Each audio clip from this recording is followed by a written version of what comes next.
सुर्खियों में।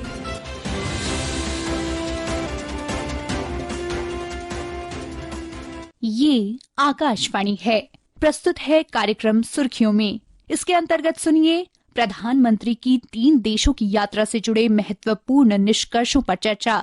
इसमें भाग ले रहे हैं पूर्व राजदूत अशोक सज्जनहार। कार्यक्रम का संचालन कर रहे हैं आनंद श्रीवास्तव। प्रधानमंत्री नरेंद्र मोदी 3 देशों की यात्रा के बाद भारत लौट आए हैं। साइप्रस, G7 यानी कनाडा और उसके बाद क्रोएशिया के अपने सफल दौरे के बाद देश की राजधानी नई दिल्ली वापस आए। इन 3 देशों की यात्रा का क्या है कूटनीतिक महत्व, क्या क्या चर्चाएं हुई और क्या संभावनाएं भविष्य के लिए बन रही है भारत के नजरिए से, इस पर चर्चा के लिए हमारे साथ मौजूद हैं अशोक सज्जनहार सर। सर, बहुत बहुत स्वागत है आपका। बहुत धन्यवाद। सबसे पहले अगर क्रोएशिया की यात्रा से शुरू करें, बहुत छोटा सा देश, अगर भारत के नक्शे पर देखें तो लखनऊ के जितनी आबादी है 40 लाख के आसपास और हिमाचल प्रदेश के आसपास का क्षेत्रफल है उस देश का, लेकिन महत्व बहुत ज्यादा है। और प्रधानमंत्री ने यह भी कहा कि क्रोएशिया जो है वो गेटवे ऑफ यूरोप भी बन सकता है एशिया और मिडिल ईस्ट के देशों के लिए। कैसे देखते हैं उनकी यात्रा को आप? बहुत महत्वपूर्ण यात्रा है, क्योंकि जब से क्रोएशिया अपना स्वाधीन हुआ है 1991 में, पहले वो युगोस्लाविया का एक अंग था, तो जब से आजादी मिली है 1991 में, उसके बाद कोई भारतीय प्रधानमंत्री वहां पर नहीं गए हैं। तो उनकी पहली यात्रा थी। मतलब अगर आप देख लें, करीब 34 साल के बाद, उनकी आजादी के बाद हमारे प्रधानमंत्री वहां पर गए हैं। और अगर उससे पहले का हम इतिहास देखें तो क्रोएशिया युगोस्लाविया का एक अंग था, परंतु उसके साथ हमारे संबंध जो थे बहुत गहरे थे। तो वहां पर जब प्रधानमंत्री मोदी गए, उनका एक दिन की यात्रा थी, 18 तारीख को सुबह पहुंचे और फिर वहां से आ गए। तो बहुत महत्वपूर्ण है, क्योंकि जिन मुद्दों पर बातचीत हुई, पहले तो एक दूसरे के साथ कैसे द्विपक्षीय संबंधों को आगे ले जाया जाए। हमारे जो व्यापार का जो रिश्ता है वो करीब $300 मिलियन हमारा बायलैटरल ट्रेड है हर साल का। परंतु कुछ महत्वपूर्ण मुद्दे, एक आतंकवाद के विरुद्ध दोनों देशों का खड़ा होना, और दूसरा प्रधानमंत्री मोदी का ये वहां पर फिर कहना, जो विश्व में जो भी प्रॉब्लम्स हैं, जो भी मसले हैं, उनको युद्ध के क्षेत्र में नहीं उनको हल किया जाए, उनको बातचीत से हल किया जाए। ये सभी आपके सुनने वालों को याद होगा, जो 2022 में जब प्रधानमंत्री मोदी गए थे उज्बेकिस्तान समरकंद में, और वहां पर उनकी मुलाकात हुई थी राष्ट्रपति पुतिन से, तो तब उन्होंने उनको कहा था, क्योंकि तभी ये रूस और यूक्रेन का युद्ध शुरू हुआ था, तब उन्होंने कहा था जो ये युद्ध का दौर नहीं है, ये युद्ध का युग नहीं है, और हमें सभी मसलों को बातचीत से हल करना चाहिए। तो अभी आजकल जो हो रहा है, हमने देखा है पिछले शुक्रवार से इजराइल और ईरान के बीच में युद्ध शुरू हो गया है और वो हर दिन बढ़ता ही जा रहा है। तो उसके संदर्भ में प्रधानमंत्री मोदी ने कहा जो बातचीत से इसको सुलझाना चाहिए। और आतंकवाद के विरुद्ध तो उन्होंने कहा ये केवल भारत के ऊपर हमला नहीं है जो पहलगाम में हुआ था, परंतु ये मानवता के विरुद्ध ये हमला किया गया है। जो ज्वाइंट प्रेस कॉन्फ्रेंस हुई और जो साझा प्रेस वक्तव्य हुआ, उसमें दोनों देशों ने कहा कि long term defence cooperation plan बनाया जाएगा, रक्षा सहयोग प्लान बनाया जाएगा, जिसमें ट्रेनिंग और मिलिट्री एक्सचेंज के साथ साथ रक्षा उद्योग पर भी फोकस किया जाएगा। थोड़ा हमारे श्रोताओं को बताएं कि क्या हो सकती है इसकी रूपरेखा। देखिए, भारत अब निर्यात में, रक्षा के जो प्रोडक्शन है उसके निर्यात में उसने काफी कदम उठाए हैं पिछले कुछ सालों में। हम जानते हैं जो अपनी ब्रह्मोस मिसाइल है वो हमने फिलीपींस को एक्सपोर्ट की है, करीब $300 मिलियन का हमारा एक्सपोर्ट आर्मीनिया को भी हो रहा है। और जो अभी हमारे अपने बनाए हुए DRDO के कुछ इक्विपमेंट है, जैसे उनका प्रदर्शन रहा है ऑपरेशन सिंदूर में, तो वो भी पूरी दुनिया ने देखा है, वो भी पूरी दुनिया ने समझा है जो हमारे पास भी बहुत कुछ है। और पिछले कुछ सालों में हम देखते हैं हमारा जो डिफेंस का निर्यात है वो काफी बड़ा है। तो चाहे ये क्रोएशिया की हम बात कर रहे हैं, परंतु साइप्रस में भी जहां प्रधानमंत्री मोदी गए, दोनों देशों ने इसके बारे में बहुत रुचि दिखाई है। और हमारा डिफेंस कोऑपरेशन एग्रीमेंट दस्तखत हुए थे 2022 में, जब हमारे विदेश मंत्री वहां पर गए थे। और इसको अब आगे ले जाने के लिए, क्योंकि जॉइंट एक्सरसाइजेस करना और जॉइंट प्रोडक्शन करना, इसके बारे में दोनों देशों में बहुत रुचि है। और यही अभी निर्णय लिया गया जो इसके ऊपर और बातचीत होगी और हम इसको आगे लेकर जाएंगे। क्रोएशिया से पहले प्रधानमंत्री नरेंद्र मोदी कनाडा में G7 शिखर सम्मेलन में भी भाग लेने गए। इस बार शिखर सम्मेलन थोड़ी परिस्थितियां अलग थी। एक तरफ ईरान इजराइल के बीच युद्ध हो रहा है, उधर रूस यूक्रेन आमने सामने है, बीच में डोनाल्ड ट्रंप की जो टैरिफ वॉर है उसकी भी चर्चा पूरी दुनिया में है। ऐसे में क्या हम ये कह सकते हैं सज्जनहार सर कि जी समिट में मोदी जी ने ये साबित कर दिया है कि भारत अब सिर्फ एक भागीदार नहीं है बल्कि वैश्विक मुद्दों का निर्णायक देश बन गया है, की प्लेयर बन गया है। चाहे आतंकवाद पर कड़ा रुख हो या क्लाइमेट चेंज और टेक्नोलॉजी में सहयोग हो, भारत अब समाधान का हिस्सा है। कैसे देखते हैं इस बार?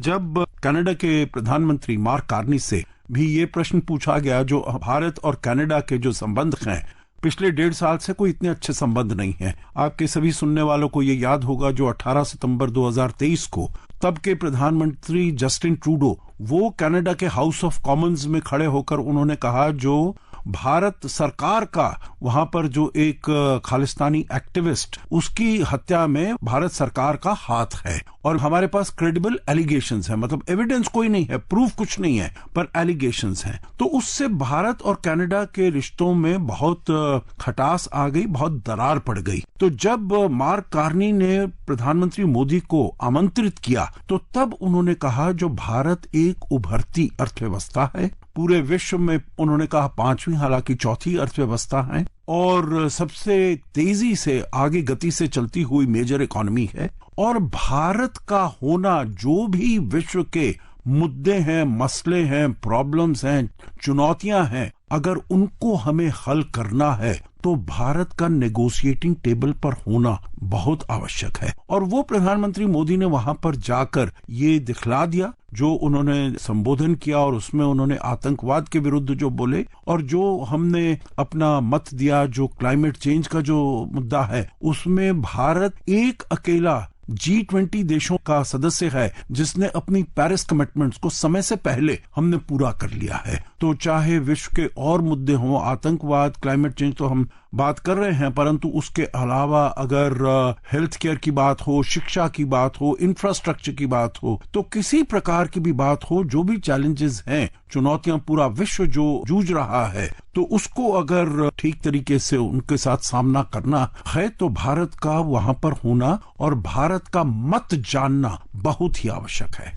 ऐसी भी मीडिया रिपोर्ट्स आई कि कनाडा में प्रधानमंत्री ने 10 घंटे के अंदर 12 द्विपक्षीय बैठक की, जिसमें जर्मन चांसलर के साथ भी उन्होंने बातचीत की, मैक्सिकन राष्ट्रपति जो बने हैं क्लाउडिया शिनबाम उनके साथ बातचीत की, ब्रिटेन के प्रधानमंत्री कीर स्टारमर के साथ उन्होंने बातचीत की। इन द्विपक्षीय बातचीत को कैसे देखते हैं उस समय में जब ऑपरेशन सिंदूर के बाद भारत का सर्वदलीय संसदीय दल कई देशों की यात्रा पे गया और उन देशों में ये संदेश देने की कोशिश की कि आतंकवाद के खिलाफ भारत का कड़ा रवैया है। उसके बाद G7 में प्रधानमंत्री का जाना और लगातार बड़े नेताओं के साथ द्विपक्षीय वार्ता करना।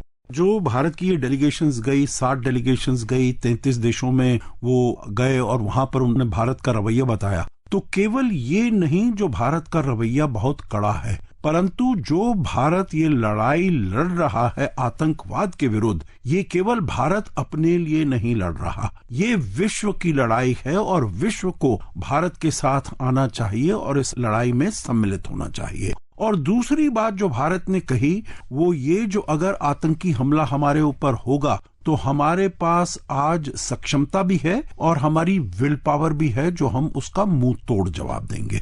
तो इसीलिए जो भी आतंकवाद को सहारा देता है, जो भी उसको बढ़ावा देता है, तो उसके विरुद्ध पूरी विश्व को काम करना चाहिए। तो ये संदेश उन्होंने वहां पर दिया और मैं समझता हूं पूरा विश्व भारत के साथ खड़ा था पहलगाम के बाद। और ऑपरेशन सिंदूर के बाद भी आपने नोटिस किया होगा जब भारत ने 7 तारीख को वहां पर उनके जो आतंकी हाइडआउट्स थे और स्ट्रॉन्ग होल्ड्स थे उनको मारा, किसी भी देश ने भारत के विरुद्ध कोई ऐसी टिप्पणी नहीं की जो भारत ने ऐसा क्यों किया। केवल एक चीन ने कहा जो हमको खेद है, रिग्रेट है जो ये एक्शन हुआ, परंतु भारत के विरुद्ध कोई देश नहीं बोला। और पहलगाम के बाद तो सभी देशों ने यही कहा जो भारत को पूरा अधिकार है, जो भी परपेट्रेटर्स हैं उनके विरुद्ध एक्शन लिया जाए और जो विक्टिम्स हैं उनको न्याय दिलाया जाए। अशोक सर, एक सवाल जो बहुत सारे देशवासियों के जहन में रहता है और कई बार गाहे बगाहे ये चीजें सामने आती हैं कि अमेरिका सहित दुनिया के कई देश ऐसे हैं जो चीन का ऑल्टरनेटिव देखते हैं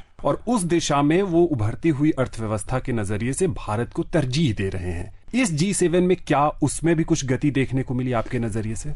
मैं समझता हूं जो पूरा विश्व भारत की सक्षमता को समझ रहा है और भारत की सक्षमता केवल as an alternative to China नहीं, क्योंकि चाइना की इकोनॉमी अर्थव्यवस्था तो तेज बढ़ रही है परंतु वो एक डेमोक्रेसी नहीं है। वहां पर जो ह्यूमन राइट्स हैं, वहां पर जो डेमोक्रेटिक वैल्यूज हैं, वहां पर जो रूल ऑफ लॉ है, वहां पर जो प्लुरलिज्म है, वो नहीं है। तो भारत ने ये सिद्ध करके बता दिया है जो भारत एक लोकतांत्रिक देश है और एक लोकतांत्रिक देश भी आर्थिक तरीके से सफल हो सकता है। सो डेमोक्रेसीज, जैसे वो कहते हैं, डेमोक्रेसीज कैन ऑल्सो डिलीवर। ये भारत ने एक उदाहरण दिया है और मेरे विचार से ये एक ऐसा उदाहरण बहुत देशों के लिए है जो कि डेमोक्रेसीज हैं, लोकतांत्रिक हैं, परंतु जब उनकी अर्थव्यवस्था होती है उसके ऊपर वो काम नहीं कर पाते हैं ठीक तरीके से।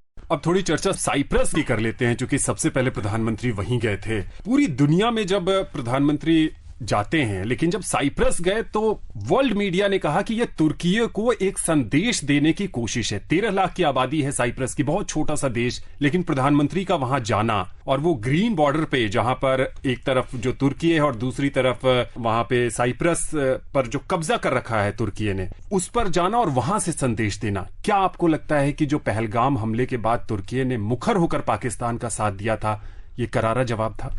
जी, मेरे विचार से देखिए, तुर्की को ये एक संदेश भेजना महत्वपूर्ण था, परंतु हमको अपने संबंध जो हैं साइप्रस के साथ केवल तुर्की के साथ उस आईने में नहीं देखना चाहिए, क्योंकि हमारे दोनों देशों के इंटरनल स्ट्रेंथ है बायलैटरल में।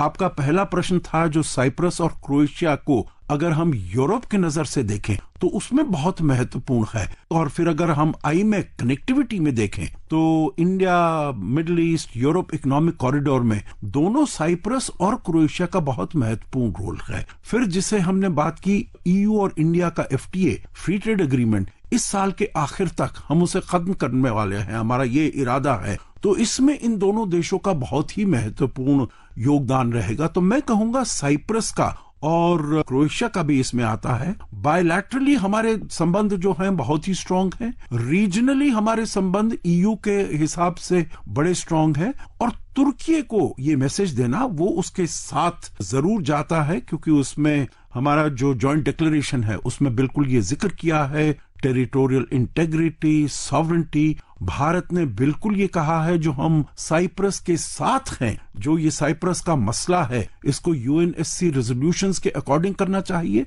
और आतंकवाद के विरुद्ध भी, क्योंकि जो साइप्रस का 1/3 हिस्सा तुर्की ने 1974 में आकर वहां पर उन्होंने कब्जा कर लिया था, वो बिल्कुल वैसा ही है जैसे पाकिस्तान ऑक्यूपाइड कश्मीर और गिलगित बल्तिस्तान के ऊपर पाकिस्तान अपना अधिकार जमा कर बैठा है। यहां पर भी तुर्की के सिवाय कोई और देश नहीं मानता जो ये साइप्रस का हिस्सा नहीं है। तो इसीलिए जैसे साइप्रस ने भारत का हमेशा साथ दिया है, चाहे वो UN सिक्योरिटी काउंसिल में सदस्यता का हो या फिर न्यूक्लियर सप्लायर्स ग्रुप का, हर क्षेत्र में, तो भारत भी साइप्रस का ऐसे ही पूरी तरीके से उसको सपोर्ट करता है। हम उम्मीद करते हैं कि प्रधानमंत्री के इन 3 देशों की यात्रा के भविष्य में भारत के नजरिए से काफी बेहतर परिणाम मिलेंगे। इन तमाम विषयों पर विशेषज्ञ राय साझा करने के लिए आपका बहुत बहुत आभार। बहुत धन्यवाद। अभी आप सुन रहे थे प्रधानमंत्री की 3 देशों की यात्रा से जुड़े महत्वपूर्ण निष्कर्षों पर चर्चा। इसमें भाग ले रहे थे पूर्व राजदूत अशोक सज्जनहार। कार्यक्रम का संचालन कर रहे थे आनंद श्रीवास्तव। ये कार्यक्रम आकाशवाणी के समाचार सेवा प्रभाग द्वारा प्रस्तुत किया गया। इसे आप हमारे mobile app news on AIR और YouTube channel news on AIR official पर भी सुन सकते हैं। इस कार्यक्रम के संबंध में अपनी प्रतिक्रिया आप हमें ईमेल या व्हाट्सएप के माध्यम से भेज सकते हैं। ईमेल का पता है airnsttalks@gmail.com और व्हाट्सएप नंबर है 9289094044। सुर्खियों में